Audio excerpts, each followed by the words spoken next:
CID ક્રાઇમના cyber centre of excellence દ્વારા રાજ્યમાં અત્યાર સુધીનું સૌથી મોટું ઓપરેશન પાર પાડીને 77 કરોડથી વધુથી છેતરપિંડી કરનાર ગેંગને ઝડપી લેવામાં આવે છે। બરોડા, પાલનપુર અને ગોવામાં એક સાથે દરોડા પાડીને 16 આરોપીઓની ધરપકડ કરવામાં આવી છે।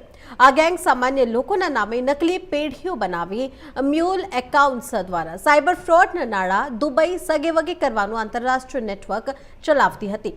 તો સીઆઈડી ક્રાઇમ બ્રાન્ચની સ્પેશિયલ ટીમની તપાસમાં બહાર આવ્યું હતું કે ઉત્તર ગુજરાત અને વડોદરાના કેટલાક શખ્સો ગોવામાં બેસીને આખું નેટવર્ક ચલાવી રહ્યા છે।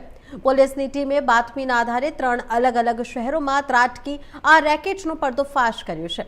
તો આ ગેંગ મુખ્યત્વે મ્યુલ એકાઉન્ટ્સ એટલે કે ભાડાના ખાતા પર કામ કરતી હતી। મુખ્ય સૂત્રધાર કિરણ જોશી અને જીતુભાઈ ઠક્કર દ્વારા ગરીબ કે મધ્યમ વર્ગના લોકોનો સંપર્ક કરવામાં આવતો, તેમને કમિશનની લાલચ આપી તેમના નામે સેવિંગ અને કરંટ એકાઉન્ટ ખોલાવવામાં આવતા હતા।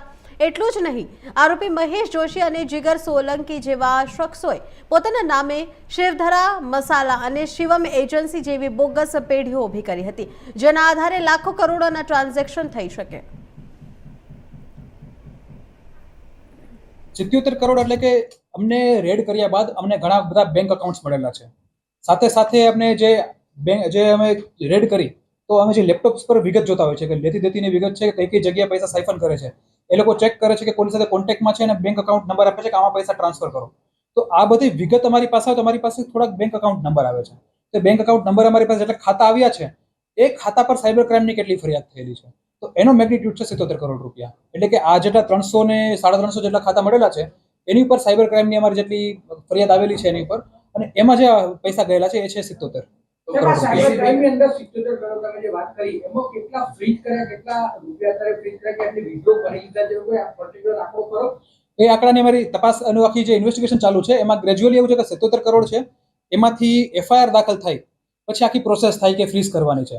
આજે એકનોલેજમેન્ટ નંબર છે ખાલી ગુજરાતના નથી, અમારી પાસે ખાલી ગુજરાતનો ડેટા હોય। આજે છે સમગ્ર ભારતના 77 કરોડ છે જે ફ્રોડ થયેલા છે, તો એની અમે બીજા સ્ટેટમાંથી પણ અમે માહિતી લેવાની ચાલુ કરેલી છે। જે એઝ એન્ડ વેન અમારી પાસે માહિતી આવશે ત્યારે આઈડિયા આવશે એકચ્યુઅલી એમાંથી કેટલા પૈસા ફ્રીઝ થયેલા છે। બેંકના અધિકારીઓ કે કર્મચારીઓ સડવાયેલા, બેંકના અધિકારીઓ જે નહીં, અત્યારે આની અંદર કોઈ છે?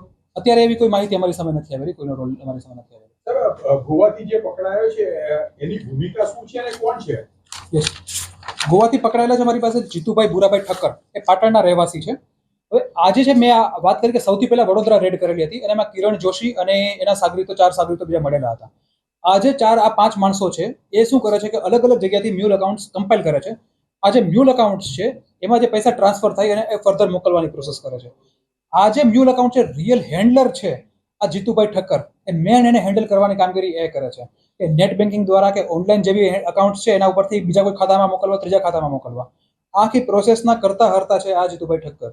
મુખ્ય ભૂમિકા એમની આખા જે ક્રાઇમ છે એમાં છે એમની મળી આવેલી છે, અને આગળ જે એની સાથે પણ બીજા 8 લોકોને પણ પોતે સાથે રાખેલા છે સાગરીતો, અને આ રીતે સાયબર ક્રાઇમ કરવામાં આવેલો છે તેના દ્વારા। આ કેટલા સમયથી કરતા હતા સાહેબ એવું કે જાણો શાંતિથી?